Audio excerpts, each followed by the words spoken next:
आइए सुनते हैं एक गांव की कहानी जहां एक बुद्धिमान लड़का कैसे रहस्यमयी पहेलियों को सुलझाकर अपने गांव को एक चुड़ैल से बचाता है। तो सुनते हैं एक मज़ेदार कहानी, गुफा की सुंदर चुड़ैल और आखिरी पहेली। एक गांव था, सोंगरा गांव, जहां दिन में हरियाली और शांति का साम्राज्य होता था, वहीं रात में एक अजीब सा डर गांव के हर कोने में तैरता रहता था।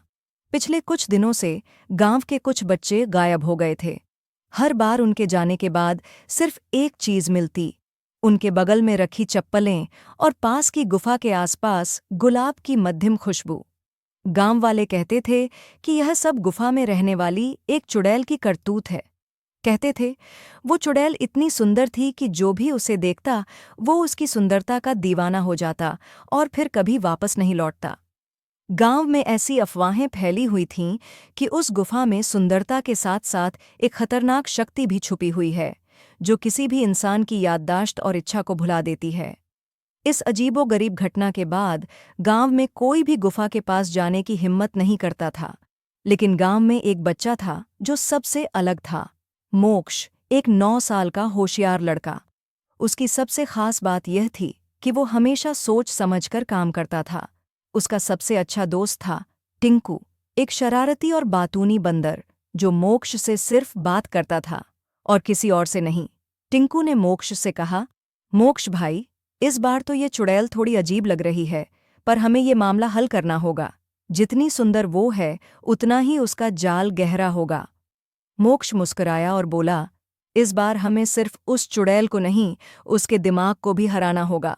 चलो, हमें गुफा तक पहुंचना होगा और हमें कुछ पहेलियां हल करनी होंगी। गुफा के पास पहुंचते ही दोनों ने देखा कि वहां एक पुराना ताला लटका हुआ था। ताले पर एक पहेली लिखी थी, जिसका रूप सबसे सुंदर हो वही धोखा सबसे बड़ा। जल में बसेगा उसका नाम, पर उत्तर मिलेगा हवा में। टिंकू ने गहरी सांस ली और बोला, क्या बोल रहा है ये ताला? जल, हवा, सुंदरता, ये तो किसी मौसम विभाग का संदेश लग रहा है। मोक्ष सोचने लगा, रूप, धोखा, जल, हवा, ये कुछ तो छुपा है। जल का मतलब शायद पानी है और हवा का मतलब हवा। मुझे एक बात याद आ रही है। मोक्ष की नज़र पास के कुएं पर पड़ी। उस कुएं के पास लिखा था, रूपा देवी ताल।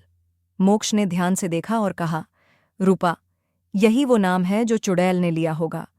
मोक्ष ने कुएं से थोड़ी सी पानी ली और ताले पर छिड़क दिया। ताला तुरंत खुल गया। टिंकू खुशी से उछल पड़ा, मोक्ष भाई, ये तो हो गया। अब अंदर क्या मिलेगा? गुफा में कदम रखते ही उन्हें एक अजीब सी गुलाबी रोशनी दिखाई दी और तभी वो सुंदर चुड़ैल सामने खड़ी हुई।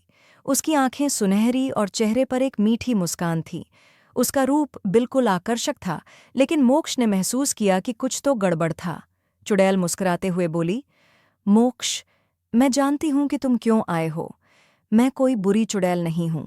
मैं बस बच्चों को प्यार देती हूं और वो मेरे पास रहकर खुश रहते हैं।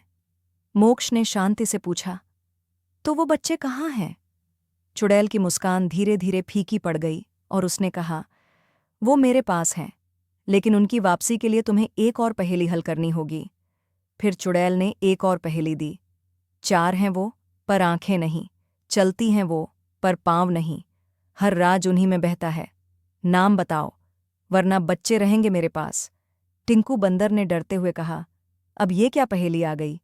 4 आंखें नहीं, पाँव नहीं, ये तो बड़ी गड़बड़ बात है। मोक्ष ने पहेली को ध्यान से सुना और फिर कुछ पल के लिए चुप हो गया। उसकी आंखें चमक उठीं। 4 आंखें नहीं, पाँव नहीं, ये कोई सामान्य पहेली नहीं है, ये नदियाँ हैं, मोक्ष ने कहा। चुड़ैल ने घबराकर कहा, तुमने सही पहेली हल कर ली है, अब तुम क्या करोगे? मोक्ष ने मुस्कुराते हुए कहा, तुमने खुद ही अपनी हार स्वीकार कर ली। अब तुम किसी भी रूप में वापस नहीं आ सकोगी। चुड़ैल की सुंदरता एक झटके में खत्म हो गई। त्वचा झुलसने लगी और उसकी आंखें काली हो गईं। उसकी असली पहचान सामने आ गई। वो सिर्फ एक भूतिया आत्मा थी। अचानक गुफा की दीवारों पर ताले खुलने लगे और सभी बच्चे होश में आ गए। मोक्ष और टिंकू ने उन्हें बाहर निकाला। अब गुफा के बाहर एक नया शिलालेख लगा था, जिसने रूप की चाल को हराया, उसे सलाम। मोक्ष और टिंकू, जो सच को पहचानता है वही असली हीरो होता है। गांव में जश्न मना और मोक्ष और टिंकू को गांव के रक्षक का दर्जा मिला। अब सब जान गए थे कि सुंदरता सिर्फ छलावा होती है, और जो बाहर से सुंदर हो वो अंदर से भी सच्चा नहीं होता। अब गांव में बच्चों की एक नई कहावत थी, अगर डर लगे तो टिंकू को बुलाओ, अगर गुफा दिखे तो मोक्ष के साथ जाओ। चुड़ैल के भागने के बाद सभी खुशहाल जिंदगी जीने लगे। हमें उम्मीद है कि आपको ये कहानी अच्छी लगी होगी, और आगे भी अच्छी कहानियां सुनने के लिए आप हमारे चैनल को सब्सक्राइब कर दीजिए। साथ ही लाइक और शेयर का बटन को भी दबा दीजिए। धन्यवाद।